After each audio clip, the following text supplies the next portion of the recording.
नमस्कार दोस्तों, स्वागत है आप सभी का हमारे यूट्यूब चैनल ऑब्जेक्टिव सेंटर पर।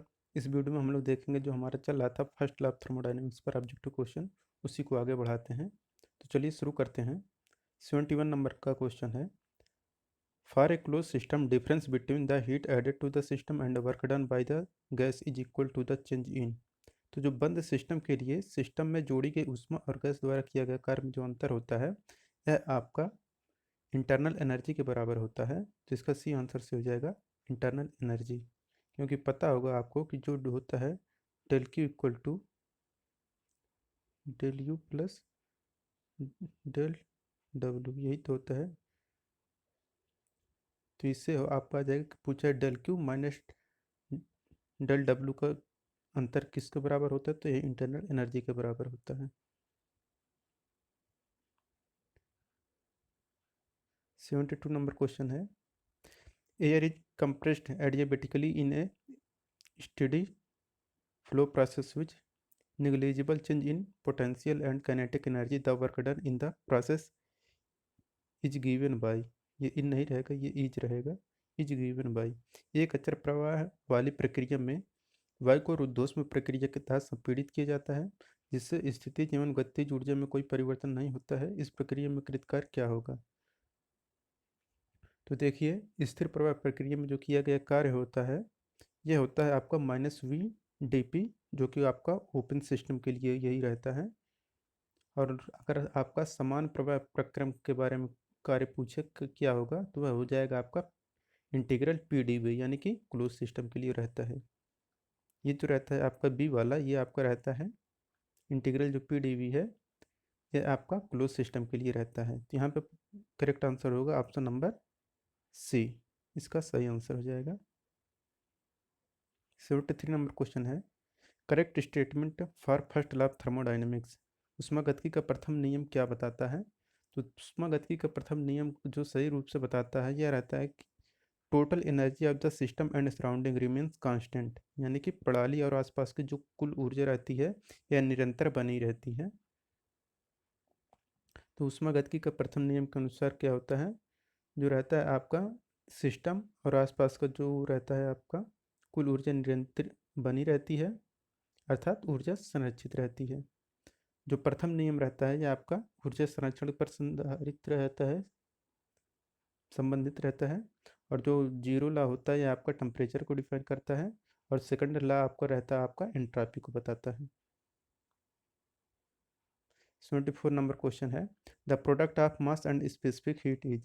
द्रव्यमान और विशिष्ट ऊष्मा का गुणनफल क्या कहलाता है? ऑप्शन है latent heat, difference in temperature, heat capacity, heat transfer rate. तो जो होता है आपका product of mass and specific heat, यह कहलाता है आपका हीट कैपेसिटी कहलाता है। इसका सी आंसर से हो जाएगा हीट कैपेसिटी। तो इसका सी आंसर से हो जाएगा हीट कैपेसिटी। 75 नंबर क्वेश्चन है। If the heat is flowing from cooler to hotter body, it implies that. यदि ऊष्मा ठंडे से गर्म निकाय में प्रवाह कर रही है, तो इसका तात्पर्य क्या होता है? तो इसका तात्पर्य होता है आपका कि जो COP रहता है, यह इनफाइनाइट से कम होता है। तो इसका सी आंसर से हो जाएगा, जो COP रहेगा यह इनफाइनाइट से कम होगा। देखिए, अब यहाँ पे दिया है कि यदि ऊष्मा ठंडे से गर्म निकाय में प्रवाह कर रही है, तो इसका तात्पर्य होता है कि COP इनफाइनाइट से कम होता है। चलते हैं नेक्स्ट क्वेश्चन पे। 76 नंबर क्वेश्चन है। Specific heat is defined in term of. विशिष्ट ऊष्मा किसके रूप में परिभाषित की जाती है, आपको बताना है। ऑप्शन है rate of volume change, rate of internal energy change, rate of heat transfer, rate of temperature rise. तो जो स्पेसिफिक हीट रहता है, यह बताता है आपका rate of internal change in inter energy को, यानी कि रेट ऑफ इंटरनल चेंज, यानी कि आंतरिक ऊर्जा परिवर्तन की दर को बताता है विशिष्ट ऊष्मा जो रहता है, rate of internal energy change. 77 number question है। Entropy of a system depends upon. System का जो एंट्रोपी रहता है, यह किस पर निर्भर करता है, आपको बताना है। ऑप्शन है प्रेशर, हीट, टेम्परेचर, वॉल्यूम।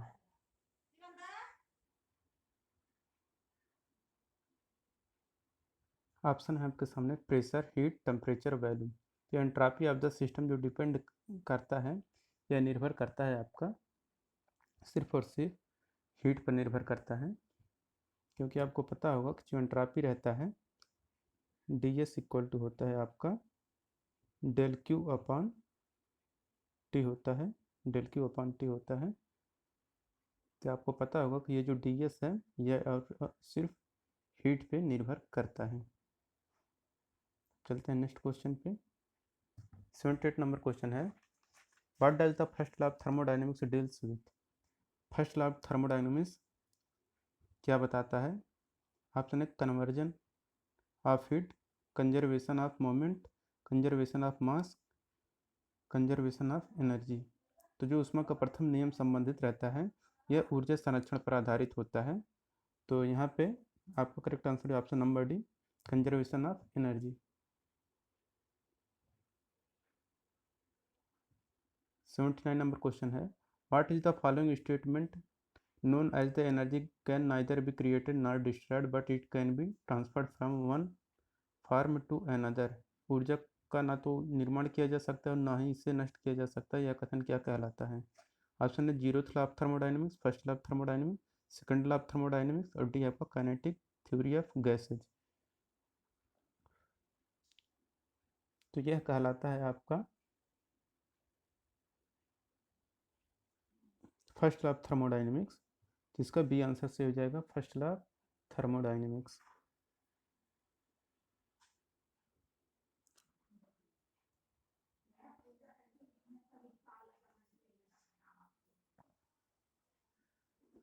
अस्सी नंबर क्वेश्चन है, it is propose to make a direct heat to work convert out of an elementary system which absorb heat while doing isothermal work exactly equal to the heat absorbed, thereby keeping internal energy constant, which a system is। एक प्रतिवर्ती ऊष्मा से कार्य परिवर्तक का निर्माण मौलिक निकाय में से प्रस्तावित है जो अवशोषित ऊष्मा के बराबर ही समतापी कार्य करने के दौरान ऊष्मा अवशोषित करेगा, जिससे आंतरिक ऊर्जा स्थिर रहेगी। ऐसा निकाय कौन सा है? ऑप्शन है not possible, possible, not desirable और है आपका कॉमनडेबल।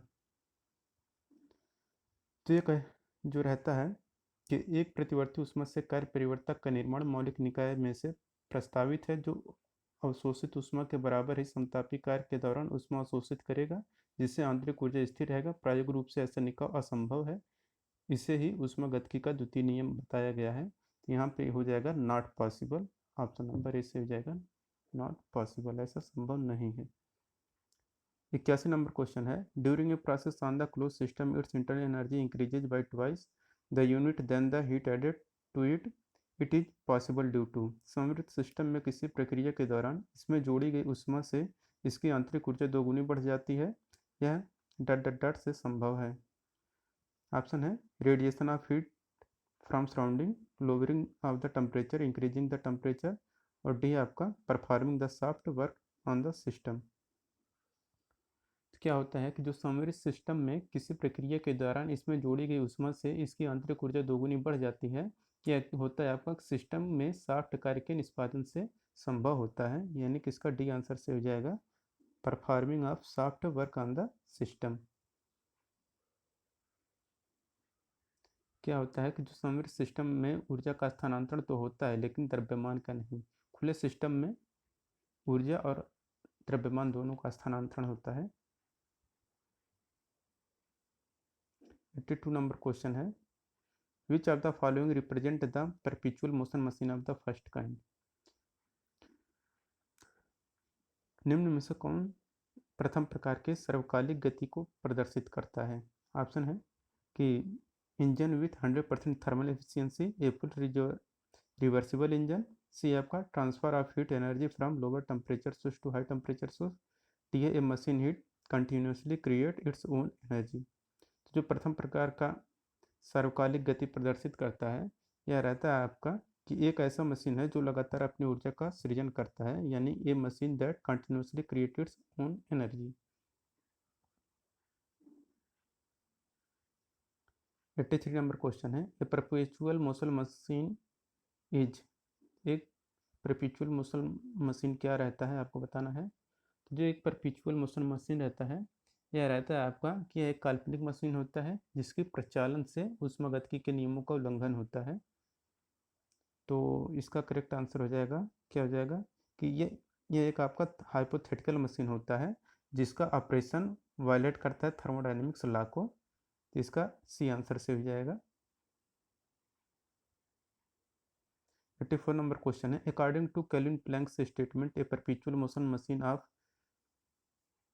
केल्विन प्लैंक कथन के अनुसार एक सतत मशीन क्या होता है। ऑप्शन है first kind is possible, first kind is impossible, second kind is impossible, D आपका सेकंड काइंड इज पॉसिबल। तो केल्विन प्लैंक स्टेटमेंट के अनुसार यह होता है कि जो आपका सेकंड प्रकार का जो रहता है यह असंभव होता है। तो इसका सी आंसर से हो जाएगा, सेकंड काइंड इज इम्पॉसिबल। तो इसका सी आंसर से हो जाएगा।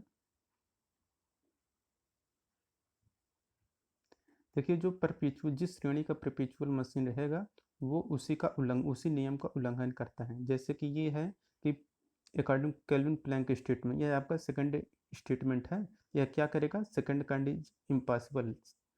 जो परपेचुअल मशीन रहेगा वह सेकंड काइंड ऑफ का असंभव रहेगा। अब प्रथम श्रेणी का है तो प्रथम श्रेणी की परपेचुअल मशीन जो रहता है यह प्रथम नियम का उल्लंघन करता है, और जो द्वितीय श्रेणी का परपेचुअल मशीन रहता है यह द्वितीय नियम का उल्लंघन करता है। 85 नंबर क्वेश्चन है, a Carnot engine reject 40% of heat observe from a source to sink at 27 degree Celsius, what is the value of source temperature in degree Celsius. एक कार्नोट इंजन स्रोत से प्राप्त 40% ऊष्मा सिंक को 27 डिग्री सेल्सियस पर देता है, तो डिग्री सेल्सियस में स्रोत का तापमान क्या होगा। तो जो डिग्री सेल्सियस में स्रोत का तापमान होगा वह होगा 477 डिग्री सेल्सियस। तो आइए इसका हम लोग सोल्यूशन देख लेते हैं। यहाँ पे देखिए जो मानक इंजन को दी गई ऊष्मा इक्वल टू क्यू ए है, और आपको पता होगा जो क्यू आर दिया है ये दिया है 40% ऑफ हीट एडिशन का, 40% है हीट रिजेक्शन। तो यानी कि 0.4 क्यू ए हो गया। डब्ल्यू को मान Q A minus heat addition minus heat rejection कर देंगे तो आपका वर्क डन आपको आ जाएगा। और आपको इफिशियंसी निकालना है तो इफिशियंसी इक्वल टू क्या, तो वर्क डन बटे हीट एडिशन होता है। तो वर्क डन बटे हीट एडिशन से हम लोग इफिशियंसी निकाल लेंगे। इफिशियंसी आ गया हमारा कितना, 0.6 आ गया। फिर इंजन की दक्षता 0.6 आ गया है। तो यहाँ पे हम लोग क्या जानते हैं, जो होता है 1 minus T L upon T H होता है। तो 1 minus T L upon T H को इसको हम सॉल्व करें तो T H minus T L upon T H हो जाएगा। इससे टी एच का मान निकालेंगे 477 डिग्री सेल्सियस आ जाएगा।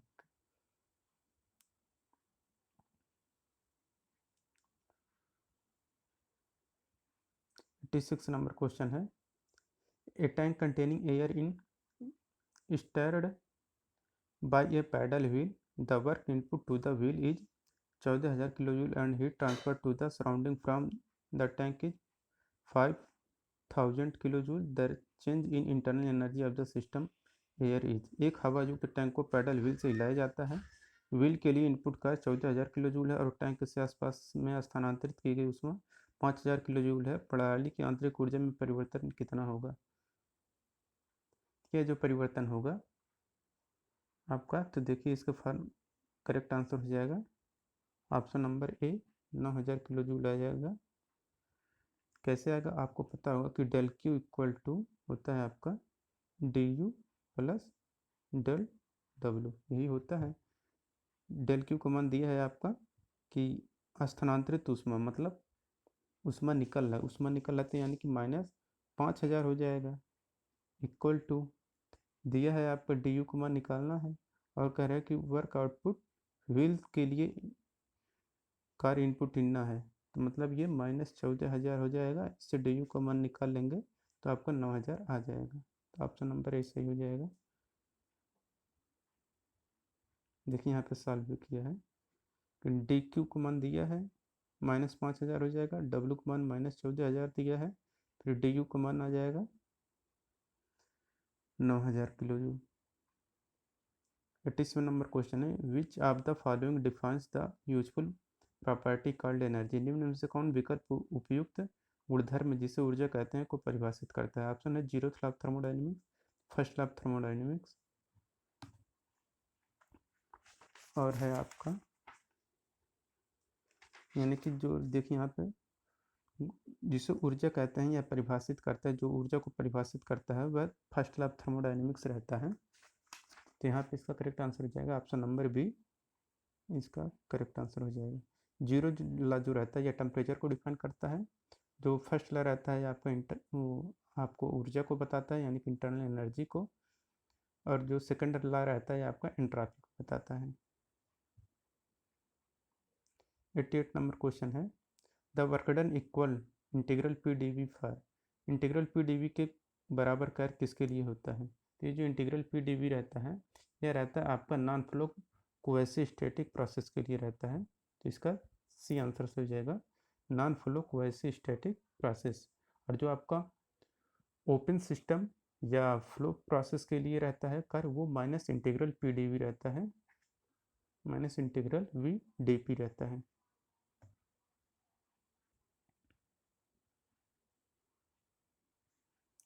89 नंबर क्वेश्चन है, identify the statement which is applicable to a perfect gas and is also true for an irreversible process where heat content of gas Q, internal energy U, pressure V, volume V, temperature T, all per unit mass।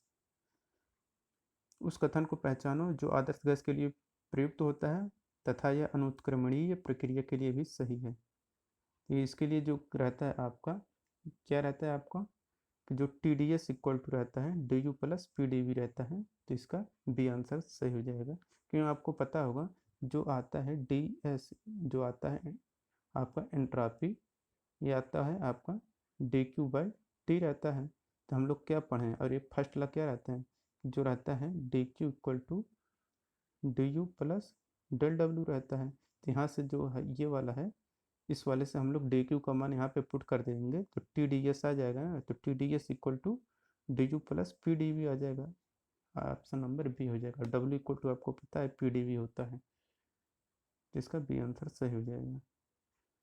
90 number question है, for a close system the difference between heat added to the system and work done by the system is equal to change in. एक संवरित तंत्र यानी कि close system में तंत्र में योजित ऊष्मा और तंत्र द्वारा किए गए कार्य के बीच ऊष्मा परिवर्तन किसके बराबर होता है। तो यह होता है आपका इंटरनल एनर्जी के बराबर होता है। तो इसका ये आंसर से हो जाएगा इंटरनल एनर्जी।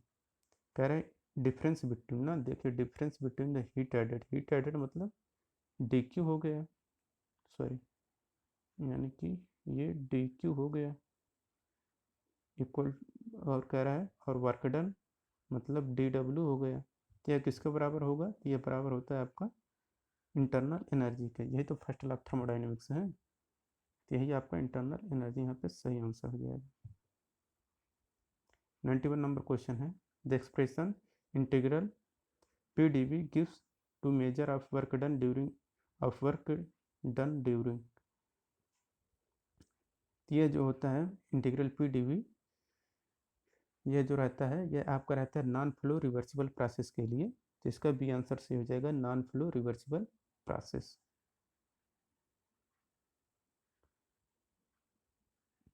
92 नंबर क्वेश्चन है, if two liquid at different temperature are mixed then the final temperature of mixture of liquid can be obtained by using. यदि दो भिन्न तापमान के द्रवों को मिला दिया जाए तो मिश्रित द्रवों का अंतिम तापमान किस तरह ज्ञात किया जा सकता है।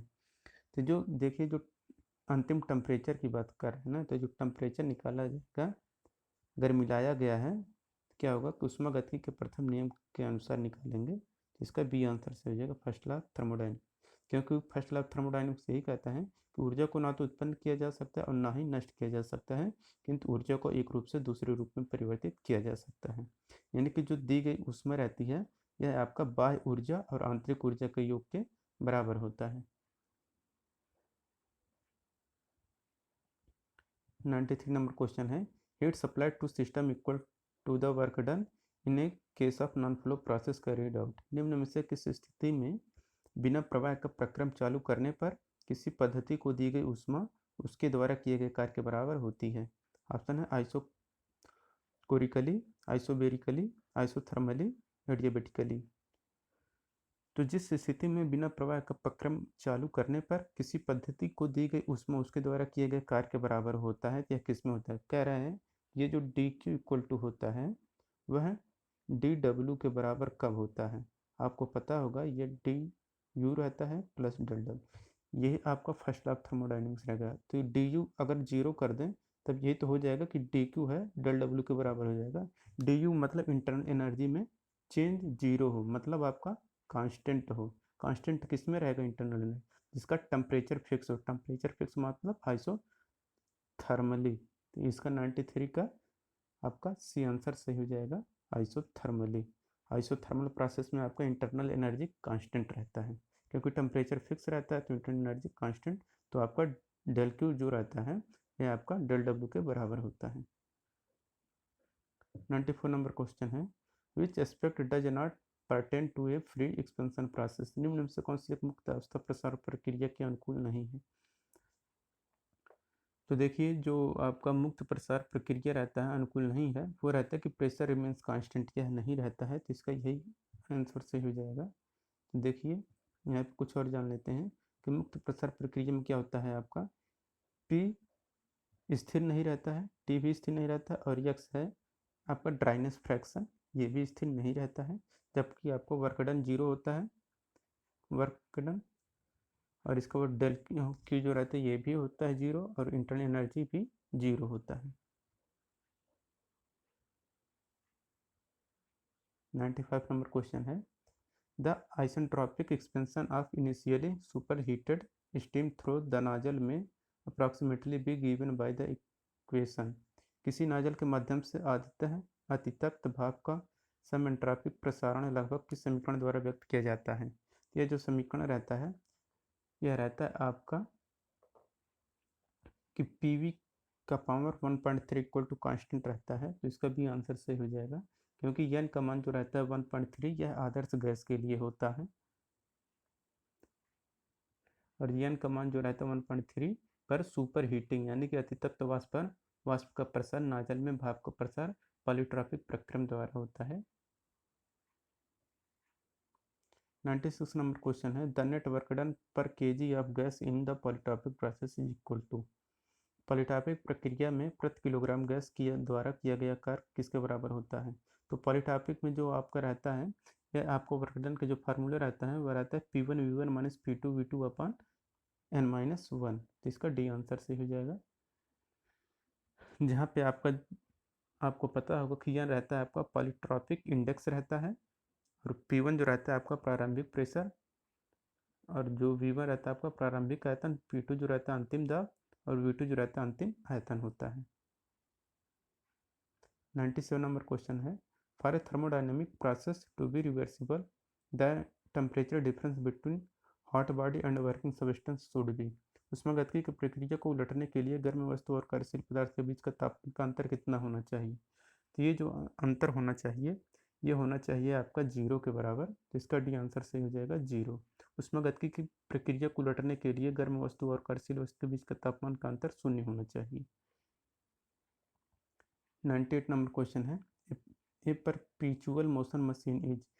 एक परपेचुअल मोशन मशीन क्या होता है? तो आपको पता होगा जी, यह जो परपेचुअल मोशन मशीन रहता है एक हाइपोथेटिकल मशीन होता है, जो क्या करता है थर्मोडायनेमिक्स का जो नियम रहता है उसी का उल्लंघन करता है। यहाँ पे इसका डी आंसर सही हो जाएगा कि एक प्रकार का काल्पनिक मशीन होता है, परिकल्पित मशीन है, जिसका संचालन ऊष्मागतिकी के नियमों का अवमानना है यानी कि उल्लंघन करना है। 99 नंबर क्वेश्चन है, the area below the PV diagram of a non flow process represents. अप्रवाह प्रक्रिया के पीवी डायग्राम के नीचे का स्थान क्या बताता है? आपको बताना है। ऑप्शन है heat transfer, mass transfer, entropy transfer, work transfer. जो पीवी डायग्राम के नीचे का जो एरिया रहता है अप्रवाह प्रक्रिया में, यह आपका वर्क ट्रांसफर को बताता है, तो इसका डी आंसर से हो जाएगा वर्क ट्रांसफर। टीएच डायग्राम के अगर यही रहता है, टीएच डायग्राम के नीचे का जो क्षेत्रफल रहता है यह ऊष्मा स्थानांतरण को बताता है, लेकिन अगर पीवी डायग्राम है तो यह आपका वर्क डन को बताता है। अगर यहाँ पे देखिए ये पीवी दिया है, इसके जगह पर अगर टीएस रहता तब आपका क्या आ जाता, ऊष्मा स्थानांतरण यानी कि हीट ट्रांसफर हो जाता है, यानी कि ए ऑप्शन सही हो जाता है। अगर पीवी की जगह पर टीएस रहता तो ए ऑप्शन सही होता। 100 नंबर क्वेश्चन है, तापगतिकी के प्रथम नियम के अनुसार जब सीमा के भीतर परिसीमित किसी सिस्टम को कई संक्रियाओं द्वारा एक प्रकार से लाया जाता है तो अंतिम स्थिति प्रारंभिक स्थिति जैसे रहे तो क्या होगा। तो आपका यही होता है कि निवल कार्य अंतरण निवल ऊष्मा के बराबर होता है, यानी कि जो नेट वर्क ट्रांसफर रहता है यह इक्वल टू होता है नेट हीट ट्रांसफर के। तो इसका सी आंसर से हो जाएगा।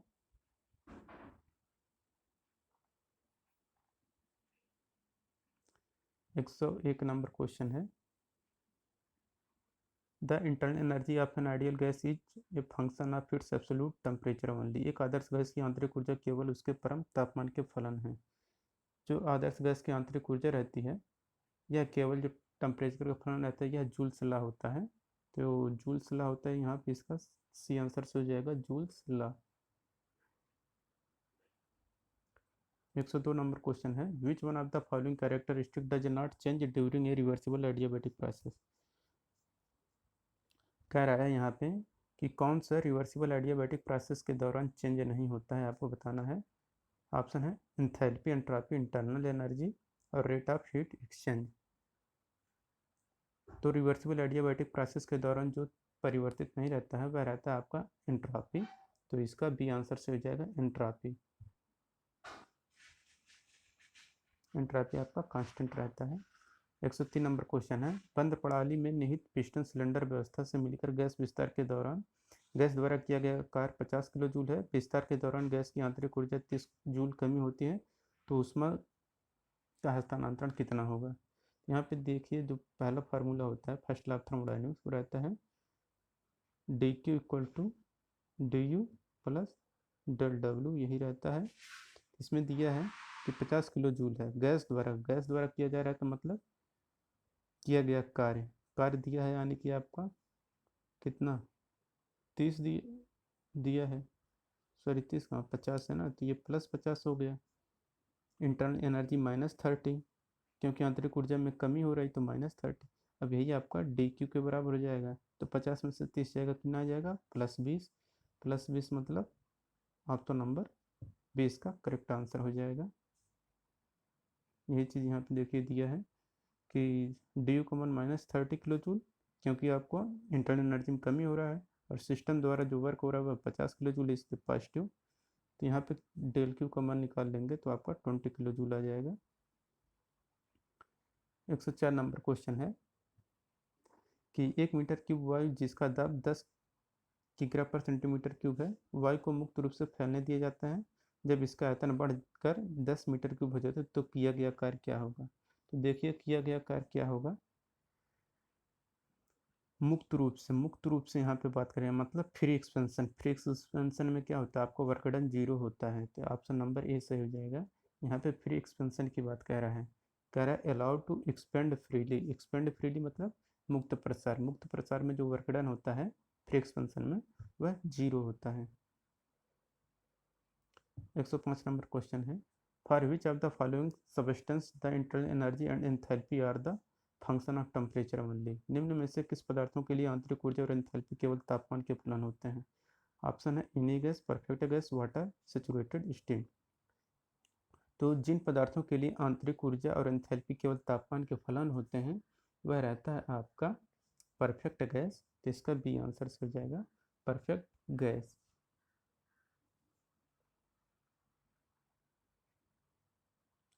106 नंबर क्वेश्चन है, change in enthalpy of a system happens with the heat is supplied eight. किसी सिस्टम की एंथैल्पी में परिवर्तन उसको स्थिर किस पर ऊष्मा प्रदान करने पर प्राप्त होता है। ऑप्शन है constant pressure, constant volume, constant temperature, constant heat. तो किसी सिस्टम की एंथैल्पी में परिवर्तन उसको कांस्टेंट प्रेशर पर ऊष्मा प्रदान करने पर प्राप्त होता है। तो इसका ये आंसर सही हो जाएगा कांस्टेंट प्रेशर।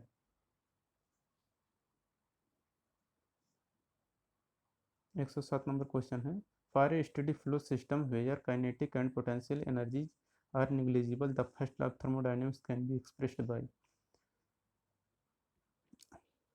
ऐसा सतत प्रवाहिका है जिसमें गतिज ऊर्जा और स्थितिज ऊर्जा दोनों ऊर्जाएं लगभग नगण्य हों के लिए ऊष्मागतिकी का प्रथम नियम किस प्रकार लिखा जाएगा। तो इसके लिए जो ऊष्मागतिकी का प्रथम नियम लिखा जाएगा वो रहेगा del Q minus del W equal to internal energy के बराबर होगा। तो इसका ए आंसर सही हो जाएगा।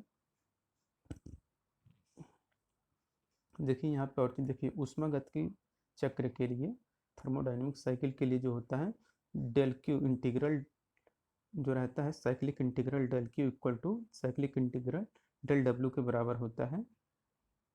और किसी ऊष्मागतिकी प्रक्रम के लिए, मतलब प्रोसेस, थर्मोडायनेमिक प्रोसेस के लिए जो होता है वह आपका यही first law thermo del Q equal to D U plus del W रहता है। और जो रिवर्सिबल प्रोसेस जो रहता है, यानी कि क्लोज सिस्टम के लिए, del Q equal to D U into D U plus P into D V रहता है। और आपका जो नॉन फ्लो यानी कि क्लोज सिस्टम के लिए रहता है, और रिवर्सिबल प्रोसेस के लिए del Q equal to D U plus P into D V रहता है। और आइसोलेटेड सिस्टम के लिए क्या है, ना तो हीट देते हैं ना हीट लेते हैं, तो वहाँ पे इंटरनल एनर्जी कांस्टेंट रहती है, कांस्टेंट रहता है, तो यहाँ पे del Q equal to del W के बराबर हो जाता है। 108 नंबर क्वेश्चन है, internal energy is defined by. Internal energy को कैसे डिफाइन किया जाता है आपको बताना है। तो इंटरनल एनर्जी जो डिफाइन करता है, आपको पता होगा, जो फर्स्ट लॉ हो, जीरो लॉ है। जीरो लॉ आपका टेम्परेचर को डिफाइन करता है, फर्स्ट लॉ आपका है ये इंटरनल एनर्जी को, और जो सेकेंड लॉ होता है यह आपका एंट्रोपी को बताता है। तो यहाँ पे करेक्ट आंसर क्या हो जाएगा, इंटरनल एनर्जी को डिफाइन करता है कौन, फर्स्ट लॉ। तो यहाँ पे इसका बी आंसर सही हो जाएगा।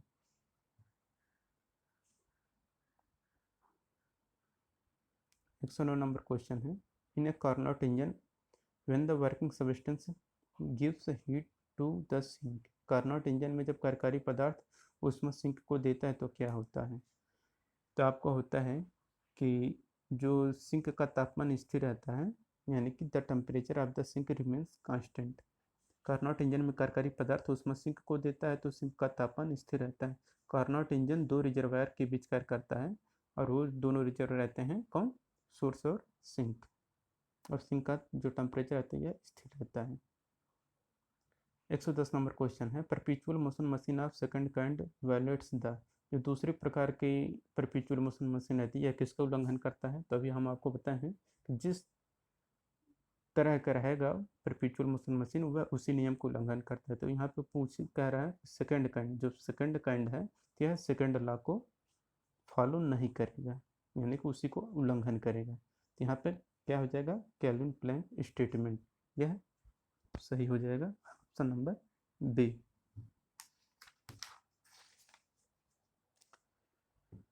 अब 111 नंबर क्वेश्चन है कि the network output for any heat engine is given by. किसी इंजन के लिए संपूर्ण कार्य आउटपुट क्या होता है। तो जो किसी इंजन के लिए जो कार्य होता है यह रहता है आपका Q L plus Q H के, sorry, Q H minus Q L के बराबर होता है। किसी इंजन के लिए संपूर्ण कार्य का जो आउटपुट रहता है वह Q H minus Q L रहता है। तो इसका सी आंसर से हो जाएगा। यहाँ पे क्यू एल आपका है कि ऊष्मा इंजन और स्रोत के बीच ऊष्मा स्थानांतरण का परिमाण, और क्यू एल आते हैं ऊष्मा इंजन और सिंक के बीच ऊष्मा स्थानांतरण का परिमाण। जो आपका ऊष्मीय इंजन रहता है यानी कि हीट इंजन, यह फर्स्ट लॉ पे आधारित होता है। 112 नंबर क्वेश्चन है, a real gas having positive Joule Thomson coefficient when throttled will. धनात्मक जूल थॉमसन गुणांक वाले एक वास्तविक गैस को संपीड़ित करने पर क्या होता है। क्या होता है, क्या वह ठंडी हो जाती है, यानी कि बिकम्स कूलर हो जाएगा। धनात्मक जूल थॉमसन गुणांक वाली एक वास्तविक गैस को संपीड़ित करने पर वह ठंडा हो जाएगी। और आदर्श गैस के लिए जो जूल थॉमसन गुणांक का मान होता है वह 0 होता है।